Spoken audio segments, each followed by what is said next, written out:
Mari kita sembah Dia. Arti kehadiran-Mu aman dan sejahtera. Haleluya.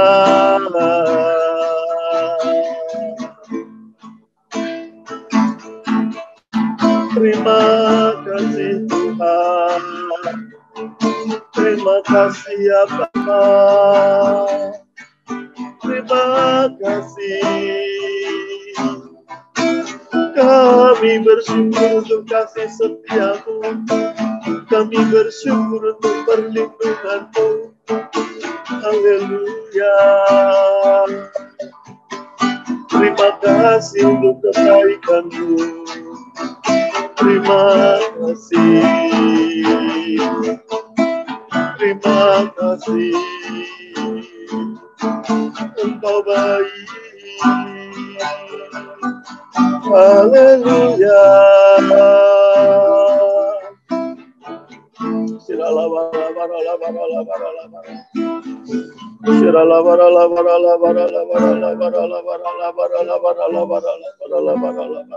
Silakan Lause untuk berdoa.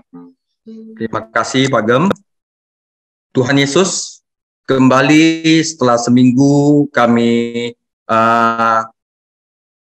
beristirahat, kami datang lagi untuk belajar firman-Mu. Engkau indah, Engkau mulia, rancangan-Mu adalah rancangan yang penuh damai. Karena itu, satu hal yang kami minta kepadamu Tuhan Yesus, dan itulah yang kami ingini, bahwa kami akan diam di rumah-Mu, seumur hidup kami, menyaksikan keindahan-Mu Tuhan Yesus, dan menikmati bait-Mu. Tuhan Yesus, hari ini kami telah sampai ke pelajaran kitab Filemon, kitab yang sangat-sangat emosional dan sangat-sangat menyentuh hati. Tuhan hari ini buka hati jemaat-Mu dan buka hati hamba, agar kami tahu apa artinya menjadi saudara di dalam Kristus. Tuhan Yesus, terima kasih atas kasih karunia-Mu, pengorbanan-Mu di kayu salib. Jauhkanlah kami dari percobaan, lepaskanlah kami daripada yang jahat, karena Engkaulah yang punya kerajaan, kuasa, dan kemuliaan sampai selama-lamanya. Amin. Saudara, hari ini adalah satu kitab, yaitu Filemon. Saudara, kitab Filemon ini cukup membekas di hati saya, karena ini adalah khotbah pertama yang saya tulis saat saya belajar Alkitab. Saya pakai Filemon untuk belajar struktur khotbah pertama kali. Karena itu ini membekas, dan ini saya dituntun oleh seorang guru teologi, yaitu sebenarnya guru Inggris anak saya. Nah, dia itu orang Filipina, ternyata dia menyandang gelar Master of Theology. Dia tuntun saya untuk menulis kitab Filemon saat saya belajar merancang khotbah di perguruan tinggi, saudara. Karena itu, saya akan mulai, saudara. Oh ya, sebelum saya masuk ke topik Filemon itu, ada beberapa yang harus saya sampaikan dulu, yaitu tentang sejarah perbudakan, apa Kristenan dan perbudakan, bagaimana pendapat Paulus tentang perbudakan, dan ini akan berpengaruh pada surat ini, saudara. Oke, saudara, 2000 tahun yang lalu, lebih dari 60 juta jiwa di Kekaisaran Romawi adalah budak, saudara. Saudara, 60 juta jiwa itu lebih dari setengah, saudara. Jadi, budak itu lebih banyak daripada orang merdeka.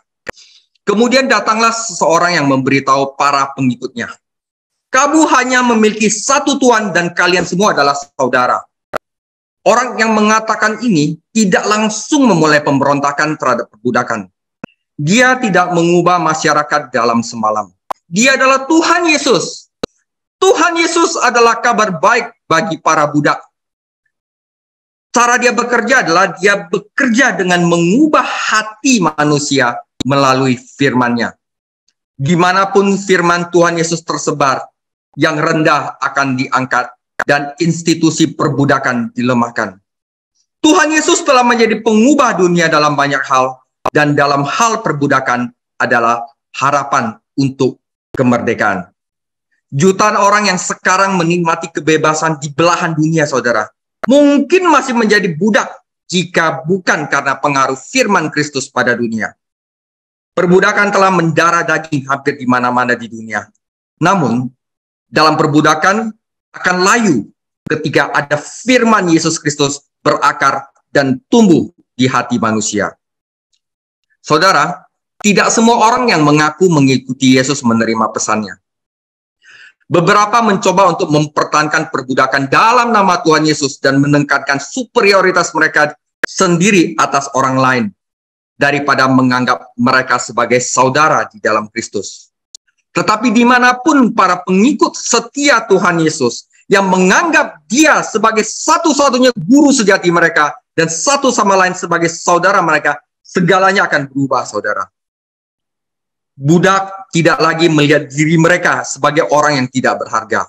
Dan pemilik budak tidak lagi melihat budak mereka sebagai properti. Ketika budak memperoleh martabat manusia sejati di mata mereka sendiri dan di mata Tuhan mereka, seluruh hubungan antara tuan dan budak pasti berubah dan perbudakan pasti akan memudar. Saudara, Rasul Paulus adalah salah satu rasul Tuhan Yesus yang paling efektif. Di kota demi kota, Paulus memberitakan Injil tentang kehidupan kekal melalui Yesus Kristus. Banyak orang terkadang menuduh Alkitab, terutama surat-surat Paulus, mendukung perbudakan. Di sini judulnya, apakah Alkitab mendukung perbudakan? Lagi pula, dalam dua surat Paulus kepada gereja-gereja dia menulis, yaitu Efesus dan Kolose yang telah kita pelajari, hai hamba-hamba, taatilah tuan-tuanmu di bumi. Banyak anggota gereja adalah budak dan membutuhkan bimbingan Tuhan tentang bagaimana menghadapi situasi mereka. Bagaimana jika Paulus menyuruh mereka memberontak atau melarikan diri? Apa yang akan terjadi? Budak Kristen yang tak terhitung jumlahnya akan dibunuh, saudara, jika mereka memberontak. Dan kekaisaran Romawi akan menganiaya orang Kristen lebih kejam dari sebelumnya. Jadi, daripada mencoba menghapus perbudakan, Paulus menyuruh para budak untuk taat kepada tuannya. Apakah itu berarti Paulus mendukung perbudakan? Sama sekali tidak. Dia berkata kepada para budak, jika kamu dapat memperoleh kebebasanmu, lakukanlah. Jika budak ditawari kebebasan, mereka harus menerima. Dan jika mereka dapat membeli kebebasan mereka, mereka harus melakukannya. Sementara itu, mereka yang tetap dalam perbudakan diperintahkan untuk melakukan pekerjaan mereka dengan excellent, dengan baik, bukan hanya untuk menyenangkan majikan mereka di bumi, tetapi juga untuk menyenangkan Yesus Kristus. Efesus 6 ayat 7, dan dengan rela menjalankan pelayanannya seperti orang-orang yang melayani Tuhan dan bukan manusia. Kamu tahu bahwa setiap orang, baik hamba maupun orang merdeka, kalau ia telah berbuat sesuatu yang baik, ia akan menerima balasannya dari Tuhan. Saudara, budak bukan satu-satunya yang diinstruksikan Paulus. Dia juga berbicara kepada tuan-tuan yang telah menjadi orang Kristen. Dia mengatakan kepada mereka untuk tidak mengancam para budak. Sebaliknya, Paulus memerintahkan, Tuan, berikanlah hambamu apa yang layak dan adil. Karena kamu tahu bahwa kamu juga mempunyai Tuhan di surga. Sekarang apa yang terjadi jika majikan Kristen menganggap budak sebagai saudara dan bukan sebagai properti? Apa yang terjadi jika majikan membayar upah yang adil dan tidak mengancam budak atau memaksa mereka untuk dipekerjakan di luar kehendak mereka? Saudara, perbudakan itu akan tidak ada lagi, telah sirna. Dan itulah yang terjadi ketika firman Tuhan dan Roh Kudus bekerja sama dalam kehidupan orang-orang percaya. Jadi ketika Roh Kudus dan firman bekerja, perbudakan melemah, dan akhirnya mati. Tetapi bagaimana dengan budak Kristen dengan majikan non-Kristen? Mungkin majikannya itu bukan orang Kristen. Paulus mengajar mereka untuk lebih peduli tentang keselamatan tuan mereka yang belum di dalam Yesus Kristus daripada tentang perbudakan mereka sendiri. Akan jauh lebih buruk bagi seorang tuan non-Kristen untuk menderita di neraka selamanya daripada seorang budak Kristen yang menanggung beberapa tahun yang buruk. Budak Kristen, kata Paulus, harus bekerja dengan baik dan menunjukkan bahwa mereka dapat dipercaya sepenuhnya. Dalam segala hal, mereka membuat pengajaran tentang Tuhan Yesus, Juru Selamat kita, menarik. Perhatian utamanya bukan hanya tentang kesetaraan sosial, tetapi untuk memimpin orang-orang menuju keselamatan dan menjadikan mereka saudara dalam keluarga Allah. Saudara, Paulus mendesak para budak Kristen untuk lebih fokus pada hak istimewa menjadi milik Kristus daripada menjadi masalah menjadi budak. Apakah Anda seorang budak ketika Anda dipanggil? Kata Paulus. Jangan biarkan hal itu menyusahkanmu. Walaupun jika kamu dapat memperoleh kebebasanmu, lakukanlah. Karena dia yang menjadi budak ketika dia dipanggil oleh Tuhan Yesus menjadi orang-orang terpilih adalah orang merdeka di dalam Tuhan Yesus. Demikian juga dia yang adalah orang bebas ketika dia disebut hamba Kristus, kamu telah dibeli dengan harga tertentu. Jangan menjadi budak manusia. Siapapun yang dibeli dengan darah Yesus dan dihargai oleh Tuhan Yesus tidak dapat menganggap dirinya hanya sebagai budak dan bukan siapa-siapa. Dia bukan hanya budak seseorang, dia adalah anak dari Raja Alam Semesta. Paulus sendiri sering dianiaya dan menghabiskan waktu di penjara karena imannya. Tetapi bahkan dalam rantai, dia hidup dalam kemerdekaan Kristus. Dan dia ingin orang lain memiliki kebebasan Kristus yang sama, bahkan dalam situasi yang sulit. Dalam dekade-dekade pertama setelah kedatangan Kristus yang pertama, saudara, setelah gereja terbentuk, itu status sosial, ekonomi, ras tidak diperhitungkan di dalam gereja. Mereka menganggap semuanya itu saudara. Yang paling berharga adalah dicintai oleh Tuhan Yesus dan diadopsi sebagai anak-anaknya. Seperti yang dikatakan Paulus, kamu semua adalah anak-anak Allah karena iman di dalam Kristus Yesus. Karena kamu semua yang dibaptis dalam Kristus telah mengenakan Kristus. Tidak ada hamba atau orang merdeka karena kamu semua adalah satu di dalam Kristus Yesus.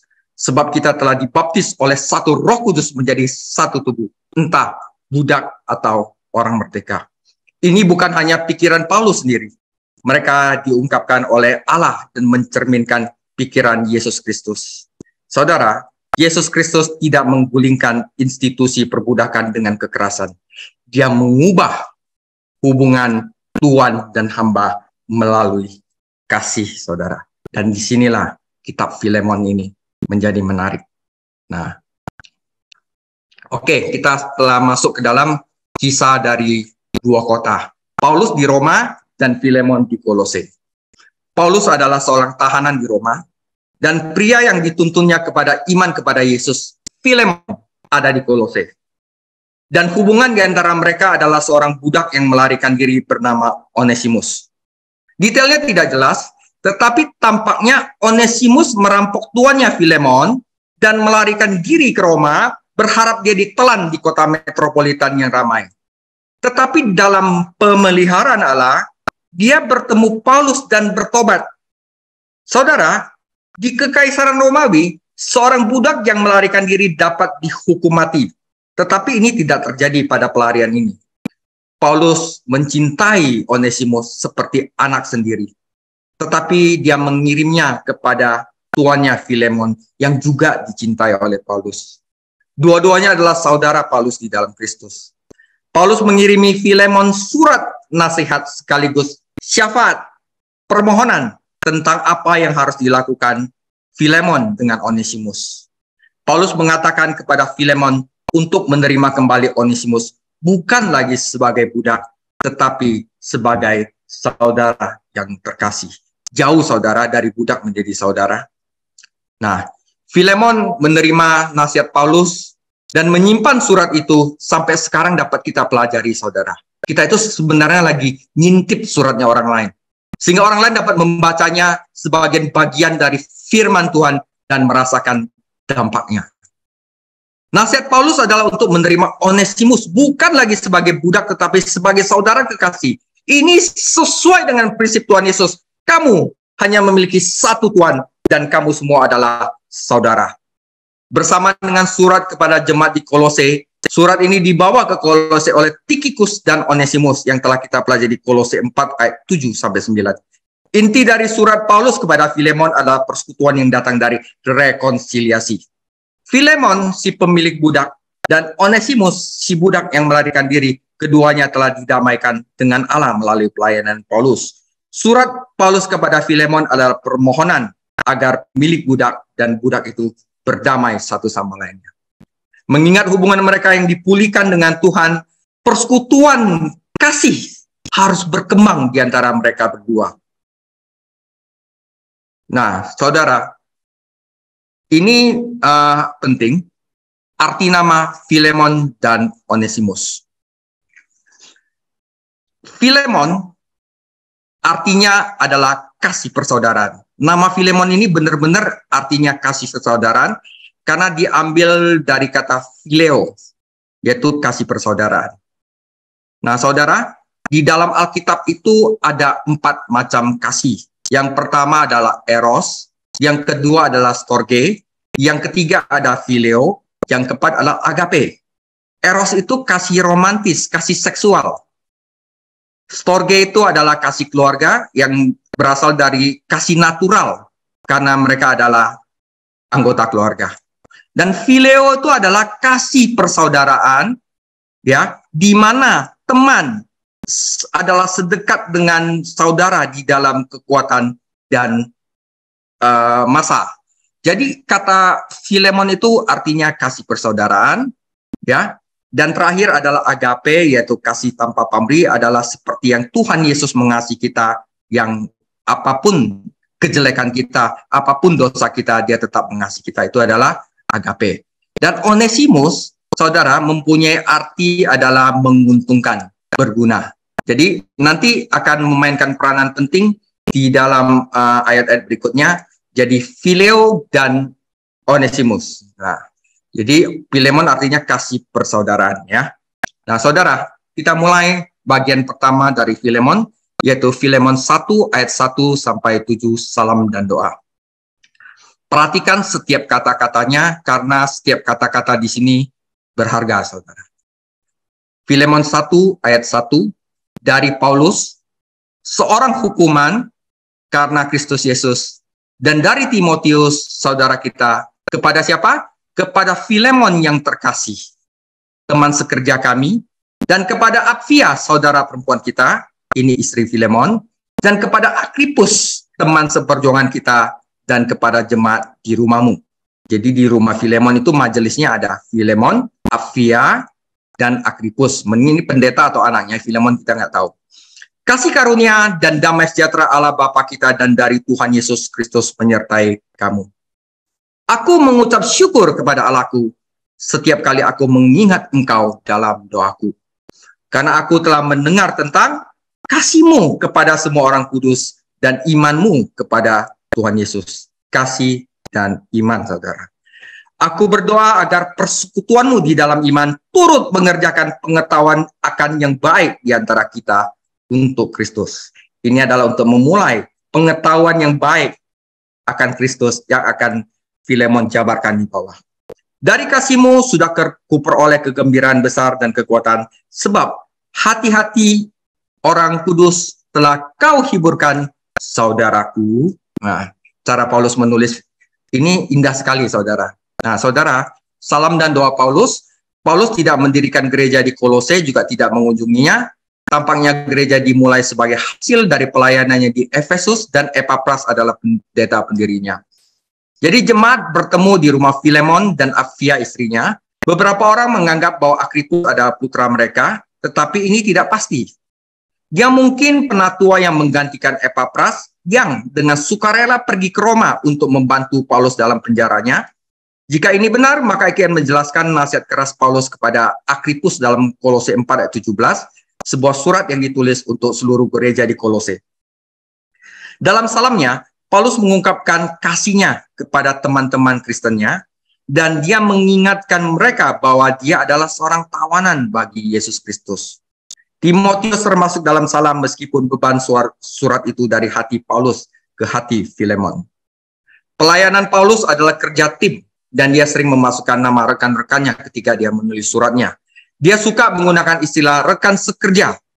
Gereja-gereja di Perjanjian Baru bertemu di rumah-rumah, dan mungkin gereja di rumah Filemon adalah salah satu dari 2 majelis di Kolose.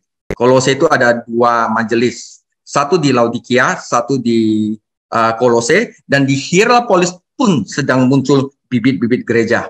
Nah, nanti itu ada di pelajaran sejarahnya, saudara. Paulus telah memenangkan Filemon kepada iman di dalam Kristus, dan Filemon telah menjadi berkat bagi orang Kristen lainnya di Kolose. Sudah menjadi kebiasaan bagi Paulus untuk membuka suratnya dengan kata-kata ucapan syukur, doa, dan pujian kepada Tuhan Yesus. Kita telah belajar di Filipi, di Efesus, di Kolose pasti ada ucapan syukur dan doa. Kecuali kitab Galatia. Kitab Galatia adalah pengecualian. Ya, dalam ucapan syukurnya, Paulus menggambarkan temannya sebagai orang yang penuh kasih dan iman baik terhadap Yesus Kristus maupun terhadap umat Allah, saudaranya. Kasihnya praktis. Ia mengasihi orang-orang kudus melalui perkataan dan pekerjaannya. Paulus memberitahu Filemon bahwa dia berdoa untuknya dan meminta Tuhan untuk membuat kesaksiannya efektif. Jadi biar dia menambahkan lagi kasihnya itu. Ya, menambahkan lagi kasihnya. Sehingga orang lain akan percaya kepada Kristus. Dia juga berdoa agar temannya memiliki pemahaman yang lebih dalam tentang semua yang dia miliki di dalam Yesus Kristus. Lagi pula saudara, semakin kita mengenali Yesus Kristus dan mengalami berkat-berkatnya, semakin kita ingin membagikan firman ini kepada orang lain, saudara. Kenapa? Kita sudah mencintai, saudara. Semakin kita kenal Kristus, semakin kita memiliki pengetahuan, semakin kita akan mengasihi. Semakin kita akan mengasihi, semakin kita akan mau membagikan berkat. Semakin kita ingin membagikan berkat, semakin kita menderita. Dan penderitaan itu akan membawa kita kepada firman lagi. Dan seterusnya, balik, sampai kita disempurnakan di dalam Yesus Kristus. Itu adalah prosesnya, saudara. Nah, saudara, ini perlu juga. Budak rata-rata dijual 500 dinar. 1 dinar adalah upah sehari untuk guru biasa. Sedangkan budak yang berpendidikan dan terampil seharga 50.000 dinar. Jadi, budak itu harganya itu 2 tahun kerja, saudara. Ya, seorang tuan dapat membebaskan seorang budak atau seorang budak dapat membeli kebebasannya jika ia dapat mengumpulkan uang. Jika seorang budak melarikan diri, tuannya akan mendaftarkan nama di DPO, daftar pencarian orang, dan deskripsinya kepada para penjabat. Dan budak itu akan masuk dalam daftar orang yang dicari. Setiap warga negara bebas yang menemukan budak yang melarikan diri dapat mengambil alih hak asuh, bahkan nego, bersyafaat dengan pemiliknya. Nah, ini adalah konstitusi Kekaisaran Romawi, saudara. Memang benar bahwa beberapa majikan itu kejam. Satu orang bisa melemparkan budaknya ke dalam kolam ikan pemakan manusia. Ini benar-benar terjadi, saudara. Ya, ada yang istilahnya disiksa kalau budaknya melakukan sesuatu yang merugikan majikannya. Tetapi konstitusi seorang dapat mengambil hak asuh kalau majikannya itu mau dan bersyafaat dengan pemiliknya. Banyak dari mereka yang masuk akal dan manusiawi juga. Bagaimanapun seorang budak adalah barang pribadi yang mahal dan berguna dan pemiliknya akan kehilangan dia, saudara. Ya, jadi budak yang biasa itu 2 tahun kerja, saudara, buruh biasa. Sedangkan budak yang punya skill, ya itu 20 tahun kerja, saudara, dan hanya dapat dimiliki oleh pegawai-pegawai kekerajaan yang official gitu di kerajaan Romawi. Itu sedikit mengenai budak. Oke, kita masuk kepada syafaat Paulus kepada kepada Onesimus. Karena itu, ya, setelah diingatkan tentang kasihnya, jadi 1-7 itu kasihnya kepada orang kudus. Karena itu, selalu Paulus menggunakan kata karena itu, inilah permohonan aku, inilah syafaat aku.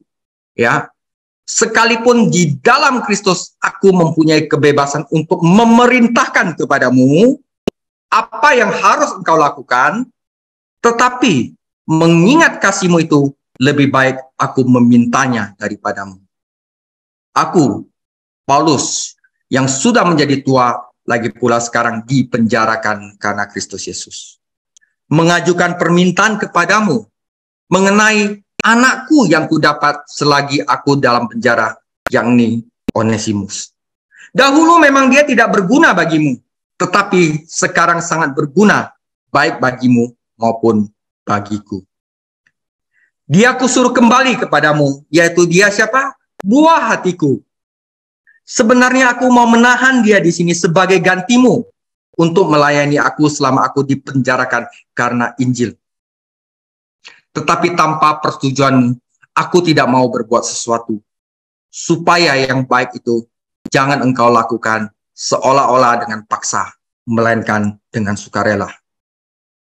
Sebab mungkin itu karena itulah dia dipisahkan sejenak daripadamu, supaya engkau dapat menerimanya untuk selama-lamanya. Bukan lagi sebagai hamba, melainkan lebih daripada hamba, yaitu sebagai saudara yang kekasih. Bagiku sudah demikian, apalagi bagimu, baik secara manusia maupun di dalam Tuhan. Kalau engkau menganggap aku teman seimanmu, terimalah dia seperti aku sendiri. Kalau dia sudah merugikan engkau atau berhutang padamu, tanggungkanlah semua itu kepadaku. Ini adalah syafaat Paulus. Jadi di dalam ayat 8 sampai 18 itu sebenarnya ada 11 syafaat yang bekerja sama. Cara Paulus dengan tidak memerintah Filemon dengan otoritas kerasulannya, tetapi dengan menyentuh hati Filemon agar Filemon menerima Onesimus sebagai saudara dan sebagai budak. Ini yang kita pelajari. Pertama, Paulus mengingatkan Filemon akan kasihnya kepada semua orang kudus. Ini menempatkan hubungan Filemon dengan Onesimus di bawah kasih, bukan sebagai properti. Filemon 1-5, karena aku mendengar tentang kasihmu kepada semua orang kudus dan tentang imanmu kepada Tuhan Yesus. Syafaat Paulus yang kedua, Paulus merendahkan hatinya dengan memintanya daripada memerintah atas Filemon. Ini menunjukkan kepada Filemon dinamika baru yang memegang kendali antara dia dan Onesimus. Bertindak dari kemerdekaan, dari hati yang penuh kasih adalah tujuan dalam hubungan. Jadi saudara, jangan memaksakan sesuatu. Bertindaklah dengan kebebasan penuh hati. Itulah yang dikehendaki oleh Kristus. Jadi di dalam Filemon 1:8, karena itu, sekalipun di dalam Kristus aku mempunyai kebebasan penuh untuk memerintahkan kepadamu apa yang harus engkau lakukan. Tetapi mengingat kasihmu itu, lebih baik aku memintanya daripadamu. Wah, Paulus itu luar biasa, saudara. Indah sekali ini surat saudara. Saudara, yang ketiga, Paulus memberitahu Filemon bahwa Onesimus berada di dalam keluarga Allah sekarang. Dengan apa? Dengan memanggil Onesimus itu anaknya. Ingat Filemon, bagaimanapun Anda berurusan dengannya, Anda berurusan dengan anak saya.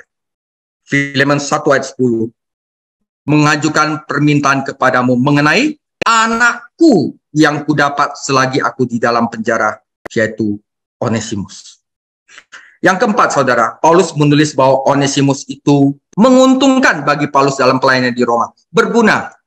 Saudara ingat, nama Onesimus itu berarti menguntungkan, berguna, saudara. Yang telah tadi kita pelajari bahasa Yunaninya. Jadi nama Onesimus itu berarti menguntungkan. Jadi ada permainan kata-kata di Filemon 11. Nama Filemon itu berarti kasih persaudaraan, Philea. Jadi jika budak itu hidup untuk memenuhi namanya, bagaimana dengan tuannya? Nah, Filemon 1:11, dahulu memang dia tidak berguna bagimu, tetapi sekarang sangat berguna bagimu maupun bagiku. Jadi pengorbanan dan pelayanan sukarela dimotivasi oleh kasih. Ini juga untuk kita, saudara. Pengorbanan dan pelayan Bapak dan saudara dengan sukarela harus dimotivasi oleh kasih adalah apa yang Tuhan Yesus inginkan dari anak-anaknya. Yang kelima, saudara, Paulus meningkatkan status Onesimus lagi dengan mengatakan bahwa Onesimus telah ada di dalam kasih sayangnya yang dalam. Filemon 1:12, dia kusuruh kembali kepadamu, dia, yaitu buah hatiku, saudara. Kata untuk buah hati berarti saya sangat terikat secara emosional dengan Onesimus, anak ini. Perlakukanlah dia seperti itu. Paulus kembali menekankan bahwa ia ingin menghindari paksaan dalam berhubungan dengan Filemon. Filemon 1:13-14. Sebenarnya aku mau menahan dia di sini sebagai gantimu untuk melayani aku selama aku dipenjarakan karena Injil. Tetapi tanpa persetujuanmu, aku tidak mau berbuat sesuatu supaya yang baik itu jangan engkau lakukan seolah-olah dengan paksa, melainkan dengan sukarela. Ini menunjukkan kepada Filemon bagaimana menghadapi Onesimus, sehingga dia juga akan bertindak dengan sukarela. Jadi disentuh hatinya, bukan dengan hukum, saudara. Zaman perjanjian baru itu bukan dengan hukum, tapi dengan kasih. 7. Paulus meningkatkan intensitas hubungan lain dengan kata selamanya, saudara. Dengan kata lain, Onesimus tidak akan kembali ke hubungan perbudakan biasa. Ini adalah penerimaan hubungan selama-lamanya. Filemon 1 ayat 15, sebab mungkin karena itulah dia dipisahkan sejenak daripadamu, supaya engkau dapat menerimanya untuk selama-lamanya. 8. Paulus mengatakan bahwa hubungan Filemon tidak bisa lagi menjadi hubungan tuan dan budak. Filemon 1 ayat 16, bukan lagi sebagai hamba, melainkan lebih dari hamba, yaitu sebagai saudara yang kekasih. Lebih ini itu jauh banget saudara, dari hamba ke saudara. Bagiku sudah demikian, apalagi bagimu, baik secara manusia maupun di dalam Tuhan. Apakah Filemon membiarkan Onesimus kembali dengan bebas untuk melayani Paulus atau menerimanya? Namun segala sesuatunya tidak dapat tetap seperti semula. Tidak sebagai budak, tidak kehilangan kekuatannya ketika Paulus menambahkan lebih dari seorang budak, saudara. Saudara, dalam ayat yang sama, bukan lagi sebagai hamba, melainkan lebih daripada hamba, yaitu sebagai saudara yang kekasih. Bagiku sudah demikian, apalagi bagimu.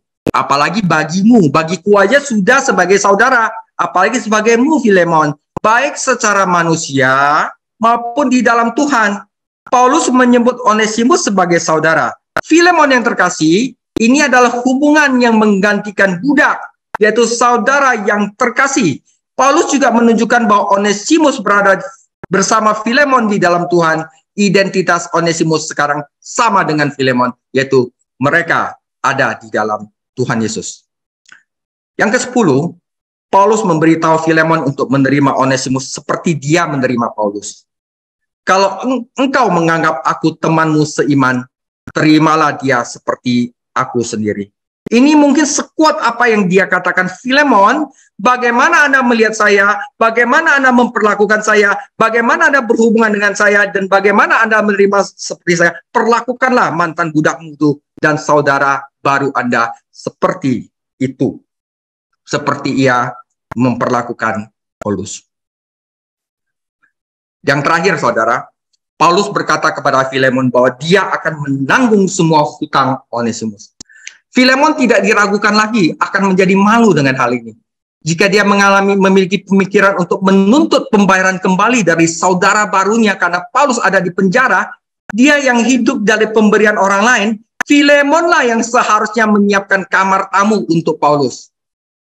Filemon 1 ayat 18, dan kalau dia sudah merugikan engkau ataupun berhutang kepadamu, tanggungkanlah semua itu padaku.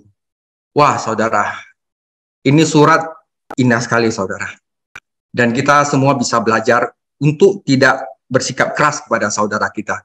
Tetapi firman Tuhan itu harus dibumbui oleh kasih, saudara. Dengan begitu, barusan bisa persaudara di dalam Kristus itu menjadi indah, saudara. Nah, hasil dari semuanya ini bahwa semuanya. Jadi ingat, saudara, tanpa secara frontal melarang perbudakan, Paulus sebenarnya telah mengarahkan gereja menjauh dari perbudakan. Karena itu adalah institusi yang tidak sesuai dengan cara Injil bekerja dalam kehidupan orang-orang. Apakah perbudakan itu masalah ekonomi, masalah ras, masalah seksual, masalah ringan, masalah brutal? Cara Paulus dalam surat ini berurusan dengan Filemon berhasil melemahkan institusi perbudakan dalam berbagai manifestasinya sekarang, saudara, di dalam masyarakat. Termasuk, saudara, hubungan kita dengan pembantu kita, saudara. Itu kita harus mulai berubah. Tidak menganggap mereka sebagai properti, tapi menganggap mereka sebagai manusia yang harus diselamatkan di dalam Kristus, saudara. Nah, terakhir ini kata-kata pribadi dan penutup. Jadi ini udah tidak ada lagi hubungan dengan Filemon. Ini dia mengucapkan kata-kata jaminan pribadi. Aku, Paulus, menjaminnya dengan tulisan tanganku sendiri. Aku akan membayarnya agar jangan kukatakan tanggungkanlah semua itu kepadamu. Karena engkau pun berhutang kepadamu, yaitu dirimu sendiri. Ya, saudaraku, semoga engkau berguna bagiku di dalam Tuhan. Hiburkanlah hatiku di dalam Kristus. Dengan percaya kepada ketaatanmu, kutuliskan ini kepadamu. Aku tahu lebih dari permintaanku ini akan kau lakukan. Dan pada itu, bersedialah juga memberikan tumpangan kepadaku, karena aku harap oleh doamu, aku akan dikembalikan kepadamu. Salam kepadamu dari Epapras, teman penjaraku karena Kristus Yesus, dan dari Markus, Aristarchus, Demas, dan Lukas, teman-teman sekerjaku. Kasih karunia Tuhan Yesus menyertai roh kamu. Saudara, kata-kata pribadi dan penutup ini keras banget, ya. Ini sebenarnya gambaran dari Tuhan Yesus, saudara. Ya, jadi saya akan membawa bagian belakang ini adalah gambaran Tuhan Yesus. Jadi bagi saya ini adalah ilustrasi tentang apa yang Tuhan Yesus telah lakukan bagi kita sebagai orang percaya. Umat Allah begitu diidentikan dengan Yesus Kristus sehingga Allah menerima mereka sebagaimana Ia menerima anaknya. Saudara, kita diterima dalam orang-orang kekasih. Kita tentu saja tidak dapat mendekati Tuhan dengan jasa kita sendiri. Tetapi Tuhan menerima kita ketika kita datang kepadanya di dalam Yesus Kristus. Saudara, kita semua adalah Onesimus. Kita butuh syafaatnya Yesus Kristus. Ini ada gambaran umum, saudara. Kata menerima dalam Filemon 17 berarti menerima ke dalam lingkaran keluarga. Bayangkan seorang budak yang memasuki keluarga tuannya. Tetapi bayangkan seorang pendosa yang bersalah memasuki keluarga Allah. Paulus tidak membebani Filemon dengan melupakan hutang Onesimus. Sebaliknya, Paulus menawarkan untuk membayar sendiri hutang itu. Tanggungkanlah kepadamu. Bahasa dalam Filemon 11 terdengar seperti surat jaminan yang sah pada waktu itu. Surat jaminan, saudara. Ya. Nah, sekarang jaminan kita apa? Kita diselamatkan Roh Kudus. Roh Kudus adalah jaminan. Ya. Allah tidak hanya menyelamatkan kita dengan kasih-Nya, karena meskipun Ia mengasihi seluruh dunia tidak dapat diselamatkan tanpa ada pengorbanan. Allah menyelamatkan orang berdosa dengan kasih karunia-Nya, dan kasih karunia adalah kasih yang membayar harga, yaitu kematian Tuhan Yesus di kayu salib. Allah dalam kekudusannya tidak dapat mengabaikan hutang kita, karena Tuhan harus setia pada hukumnya sendiri. Jadi, Dialah yang membayar hutang untuk kita. Para teolog menyebut ini doktrin imputasi. Imputasi berarti mempertanggungjawabkan. Ketika Yesus Kristus mati di kayu salib, dosa-dosa saya ditanggungkan kepadanya, dan Dia diperlakukan sebagaimana seharusnya saya diperlakukan. Ketika saya mempercayai Dia sebagai juru selamat saya, kebenarannya menjadi kebenaran saya, dan sekarang Allah Bapa menerima saya di dalam Yesus Kristus. Ini doktrin imputasi, pertukaran yang sempurna di kayu salib. Dosa kita itu dibebankan kepada Tuhan Yesus, tanggungkanlah ini kepadaku, dan terimalah Dia seperti Bapa di surga menerima aku. Jadi ini adalah ada faktor spiritual tentang Yesus Kristus. Yesus berkata kepada Bapa, Dia tidak lagi berhutang kepadamu karena aku telah membayarnya sepenuhnya di kayu salib. Terimalah anak-anakmu sebagaimana engkau menerima aku. Biarkanlah dia masuk ke dalam lingkaran keluarga. Namun kita harus ingat bahwa ada perbedaan antara diterima di dalam Kristus dan diterima kehidupan di dalam kehidupan Kristen. Siapapun yang percaya kepada Kristus untuk keselamatan diterima di dalam Dia, tetapi orang percaya harus berjuang sanctification dengan pertolongan Tuhan, yaitu firman dan Roh Kudus, untuk dapat diterima oleh Tuhan dalam kehidupan sehari-harinya. Bapa ingin melihat mereka yang ada di dalam anaknya dan berkata tentang mereka seperti yang Dia katakan tentang Yesus, aku berkenan kepadanya. Filemon 19 menunjukkan bahwa Pauluslah yang memimpin Filemon dalam iman di dalam Kristus. Paulus menggunakan hubungan khusus ini untuk mendorong temannya untuk menerima Onesimus. Paulus menutup surat itu dengan permintaan dan salam pribadi yang biasa. Dia sepenuhnya berharap untuk dibebaskan dan mengunjungi Filemon dan Apfia di Kolose. Ya, kamu itu jamak. Bahkan fakta ini mendorong Filemon untuk mengikuti instruksi Paulus karena dia pasti tidak ingin malu ketika dia bertemu Rasul secara langsung. Akhirnya Paulus menulis salam dari beberapa rekan kerjanya. Ini saya singkat aja. Epapras adalah pendeta gereja di Kolose. Dia pergi ke Roma untuk membantu Paulus. dia adalah tahanan sukarela. Kita harus memuji dia atas kesetiaan kepada Kristus dan Paulus. Yohanes Markus bersama Paulus, pemuda yang mengecewakan Paulus dalam perjalanan misi yang pertama. Paulus telah mengampuni Markus dan bersyukur atas pelayanannya yang setia. Artikakus berasal dari Tesalonika, menemani Paulus ke Yerusalem. Kapal karam kemudian juga menemani Paulus ke Roma. Demas disebutkan 3 kali dalam surat-surat Paulus. Demas rekan sekerjaku, Demas dan Demas yang telah meninggalkan aku karena mencintai dunia yang sekarang ini. Yohanes Markus gagal tetapi dipulihkan. Demas tampaknya baik-baik saja tetapi kemudian dia jatuh. Dan terakhir Lukas, tentu saja tabib terkasih yang menemani Paulus, melayani dia dan akhirnya menulis Injil Lukas dan kitab para rasul. Doa Paulus adalah tanda tangan resmi untuk surat-suratnya dan itu memperbesar kasih karunia Allah. Bagaimanapun adalah kasih karunia Yesus Kristus yang memungkinkan keselamatan ini. Dia yang berkata, tanggungkanlah semua itu kepadaku, terimalah mereka sebagaimana engkau menerima aku. Kesimpulan saudara, dalam kitab Filemon, Paulus itu sudah tidak di bawah hukum. Paulus itu sudah berada melampaui hukum Taurat dengan apa? Tindakan kasih. Jadi saudara, kita di dalam perjanjian baru itu sudah di dalam kasih. Jangan lagi pakai hukum-hukum Taurat untuk kamu salah ini. Enggak. Dengan melakukan itu, dia mengingatkan orang percaya di seluruh dunia saat ini, juga terhadap kita saat ini, bahwa kasih yang dilakukan secara sukarela bukan permintaan dan hukum yang dipaksakan. Kasih itulah yang mengubah hati manusia. Hati manusia yang diubah otomatis akan memperlemah institusi sosial, saudara.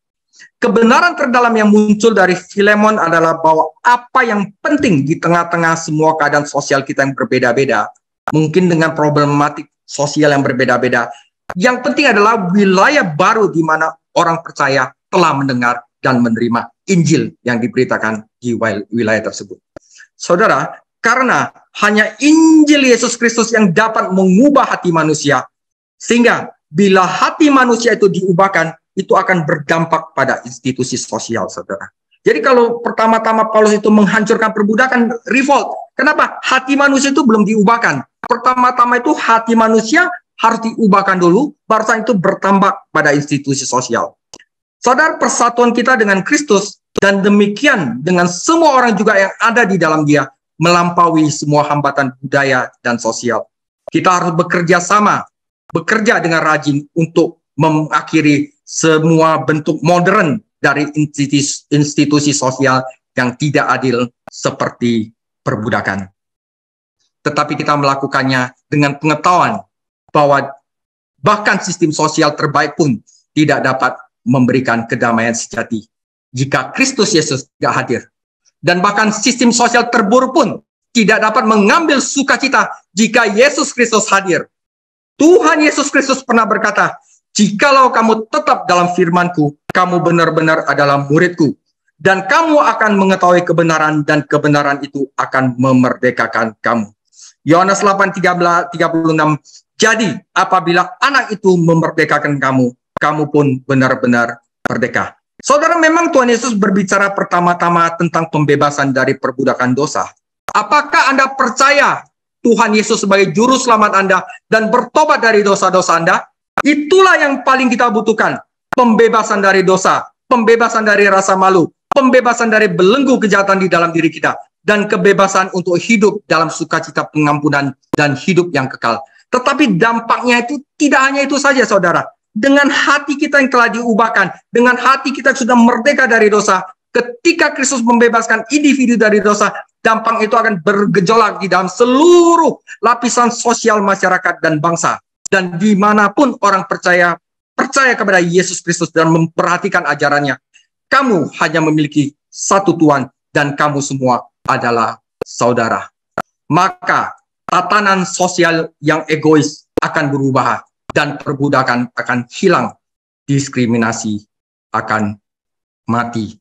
Saudara, inilah pemaparan saya dalam kitab Filemon, sehingga hati kita disentuh oleh Tuhan Yesus, sehingga kita memperlakukan saudara kita bukan dengan hukum, bukan dengan paksa, tetapi dengan kasih dan sukarela. Ini adalah message dari Tuhan Yesus langsung kepada kita.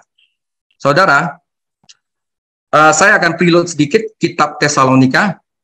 Ini adalah desain kitab Tesalonika yang dibuat oleh Bro Eko. Jadi kita membuatnya dengan sepenuh hati, saudara. Jadi kitab Tesalonika adalah kitab pengharapan, saudara.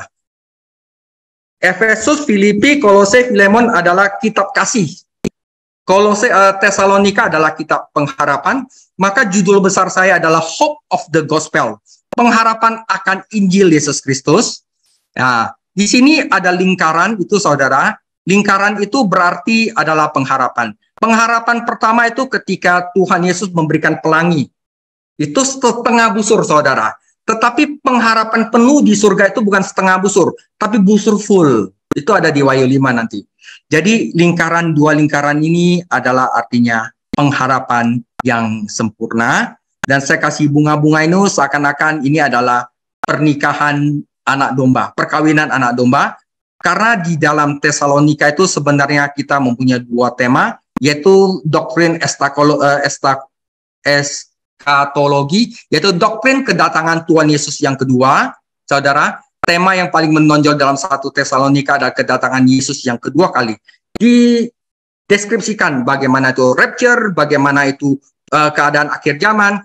Tetapi selain itu, surat ini juga mengajar orang-orang Tesalonika yang masih bayi rohani untuk bertumbuh menjadi mempelai Kristus. Nah, jadi pada kedatangan Yesus di masa depan, orang-orang mati di dalam Kristus akan bangkit dan dia akan bersama-sama dengan orang hidup.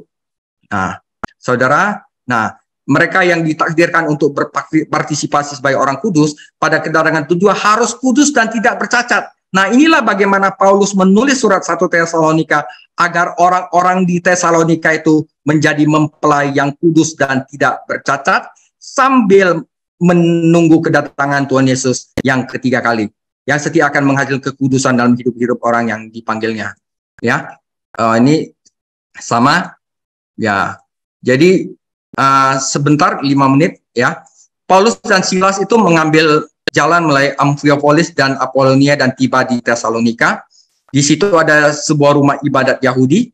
Seperti biasa Paulus masuk rumah ibadat itu 3 hari Sabat. Jadi 3 minggu berturut-turut ia mengabarkan Injil di Tesalonika. Ia menerangkan kepada mereka dan menunjukkan bahwa Mesias harus menderita, bangkit dari orang mati, dan dia berkata, inilah Mesias, itu Yesus Kristus yang kuberitakan kepadamu. Jadi dia kabarkan itu Yesus Kristus, saudara. Beberapa orang menjadi yakin dan menggabungkan diri dengan Paulus dan Silas dan sejumlah beberapa orang Yunani yang takut kepada Tuhan, dan tidak sedikit juga perempuan-perempuan terkemuka. Tetapi orang-orang Yahudi menjadi iri hati dan dibantu dengan beberapa kekuasaan dan penjahat, mereka mengadakan keributan untuk mengusir Paulus dan Silas dari Tesalonika. Jadi Paulus dan Silas itu hanya 3 minggu, saudara, di Tesalonika. Karena itu, apa yang dia beritakan itu telah menjadi bagian. Orang-orang itu percaya kepada Yesus, tetapi mereka tidak menerima pengajaran. Karena apa? Paulus dan Silas itu diusir sama orang-orang di sini. Nah, karena itu, orang-orang di Tesalonika adalah orang-orang bayi rohani, saudara. Karena itulah, ya. Jadi, pada perjalanan kedua, Paulus dan Silas pergi, di sini dia angkut Timotius, sedangkan Yohanes Markus dan Barnabas pergi ke Siprus. Nah, pergi ke Siprus. Nah, di sini Paulus dia harusnya ke Bitania, dia akhirnya ke Troas. Troas ini tabib Lukas itu bergabung. Dia ke Filipi, dari sini ke Tesalonika, di mana dia berkhotbah selama 3 minggu berturut-turut, tetapi diusir sama orang-orang Yahudi sana. Jadi di sini Paulus hanya 3 minggu di sini, dia kabur ke Athena, di sini pun diusir, akhirnya menetap di Korintus selama 18 bulan. Tapi Paulus itu hatinya ada di orang-orang di Tesalonika, jadi dia mengirim Timotius untuk melihat di sana keadaannya bagaimana, dan akhirnya Timotius mengadu kepada Paulus tentang masalah bayi rohaninya orang-orang Tesalonika. Itu sebabnya Paulus di Korintus menulis 2 kitab, yaitu 1 dan 2 Tesalonika. Tujuannya itu adalah mengajari doktrin kedatangan Tuhan Yesus kedua kali, dan juga menjadikan gereja dari bayi rohani menjadi mempelai Kristus. Ya, nah di sini saya langsung aja. Paulus prihatin akan orang-orang Kristen baru ini yang masih bayi rohani, dan karena itu beberapa bulan kemudian dia mengirim Timotius kembali ke Tesalonika mengikuti perkembangan Paulus di Korintus. Ya, jadi Paulus itu ada di Korintus, Timotius memperbarui dia tentang gereja di Tesalonika. Ketika Paulus mendengar laporan Timotius yang umumnya sebenarnya positif, ia dipenuhi dengan kelegaan yang menggembirakan dan sangat ingin mendorong orang-orang Kristen yang sedang berjuang dan putus asa untuk menjawab pertanyaan mereka. Jadi Paulus segera menulis 1 Tesalonika yang dia tulis di Korintus. Tujuan utama Paulus adalah memperbaiki pengharapan orang-orang Kristen Tesalonika setelah kematian tak terduga dari orang-orang jemaat mereka, dan meyakinkan mereka bahwa baik yang mati maupun yang hidup ditakdirkan untuk diselamatkan pada kedatangan kedua. Paulus juga menggarisbawahi otoritas misionaris sebagai pengkhotbah, penganiayaan yang tak henti-hentinya bagaimana dia untuk bertahan, kematian tak terduga. Paulus juga berusaha mendorong jemaat Tesalonika menjelaskan bahwa penganiayaan adalah hal yang wajar bagi orang Kristen. Selain itu, Paulus memanggil komunitas yang baru saja bertobat yang didominasi oleh pagan untuk hidup kudus, untuk mempersiapkan diri sebagai mempelai Kristus yang kudus, dan anggota komunitas yang menganggur untuk mendapatkan pekerjaan. Karena mereka ada doktrin yang, wah, Yesus sudah datang, gue nggak usah kerjalah, tunggu Yesus datang aja. Akhirnya mereka tidak bekerja dan menciptakan masalah sosial nanti. Tampaknya Paulus juga sedang berusaha untuk melepaskan ketergantungan mereka yang besar kepadanya dengan mendesak gereja untuk menghormati dan tunduk pada pelayannya sendiri. Paulus menekankan kepercayaan Timotius. Dia menghadirkan misionaris sebagai sebuah tim karena penggunaan kata personal jamak melalui sebagian besar surat ini. Jadi, be a bride of Christ, jadilah mempelai Kristus yang dewasa rohani untuk pengharapan kedatangan Tuhan Yesus yang kedua kali. Itu adalah tema kitab Tesalonika. Jadi minggu depan saya akan mulai. Jadi ini kurikulumnya. Nanti yang love ini nanti ya saya akan tulis ya. Nah, 13 minggu saudara. Nah, jadi saya mulai dengan eksegesis 1 Tesalonika 1 ayat 1 minggu depan, yaitu sejarah kota dan gereja di Tesalonika. Tuhan Yesus memberkati. Menyenangkanmu Tuhan, biar hidup kami menyenangkanmu. Pegang tangan kami, pimpin kami Roh Kudus.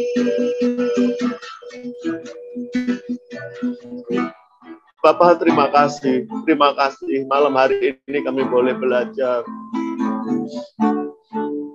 untuk kami bisa menerima Onesimus peka terhadap sekeliling kami. Biar Tuhan pakai kami untuk kami menjadi pembina, menjadi pemurid daripada Onesimus ya Tuhan. Terima kasih. Malam hari ini Kau memperlengkapi setiap kami. Terima kasih. Biar hidup kami dipenuhi dengan kebaikan-Mu ya Tuhan. Hidup kami dipenuhi dengan kasih-Mu. Terima kasih Bapak, terima kasih juga malam hari ini Engkau memberkati Pastor David Chang yang telah mengajar kami, mempersiapkan semuanya untuk memberkati hidup kami dengan firman-Mu. Tuhan, biar Engkau memberkati hamba-Mu Pak David ya Tuhan. Tuhan beri kesehatan yang sempurna. Tuhan berkati istri dan anak-anaknya. Tuhan berkati keluarga hamba-Mu ini. Juga Tuhan berkati pekerjaan daripada Pak David. Juga pelayanannya Tuhan berkati. Biar melalui kehidupan Pak David, banyak orang diberkati ya Tuhan. Hati-Mu disenangkan ya Tuhan. Terima kasih. Kami serahkan Tuhan dan Pak David ke dalam tangan kasih karunia-Mu. Juga setiap kami yang hari ini Tuhan ada di kelas ini. Tuhan, berkat-Mu turun atas setiap kami. Anugerah-Mu turun atas setiap kami. Terima kasih Tuhan. Terima kasih. Terus Engkau pakai kami dengan dahsyat, dengan luar biasa. Engkau pertajam Tuhan telinga pendengaran kami untuk menangkap kehendak-Mu. Dan biarlah kami terus berjalan dalam kerendahan hati. Hati seorang hamba ada dalam hidup setiap kami. Terima kasih. Biar hidup kami terus semakin hari semakin menyenangkan hati-Mu. Terima kasih Tuhan, dan kalau sebentar kami mau istirahat, Tuhan juga berkat-Mu Kau curahkan, besok pagi kami boleh kembali beraktivitas dengan kesehatan, dengan kekuatan yang daripada Tuhan. Terima kasih Bapa, terima kasih. Mari Bapak Ibu Saudara kasih Tuhan Yesus Kristus, angkat kedua tanganmu depan Tuhan. Ora lapa sikira lapa takaya lapa. Ora lapa sikira lapa lapa. Kekasih Kristus, terimalah berkat yang berlimpah-limpah, kemenangan dan kemenangan dari Allah Bapa kita di surga. Anugerah yang sempurna di dalam anaknya Tuhan Yesus Kristus, serta persekutuan yang erat Roh Kudus menyertai-Mu dari saat ini sampai Maranatha. Mari kita semua yang dikasihi dan diberkati oleh Tuhan Yesus Kristus, kita katakan, amin. Tuhan Yesus memberkati.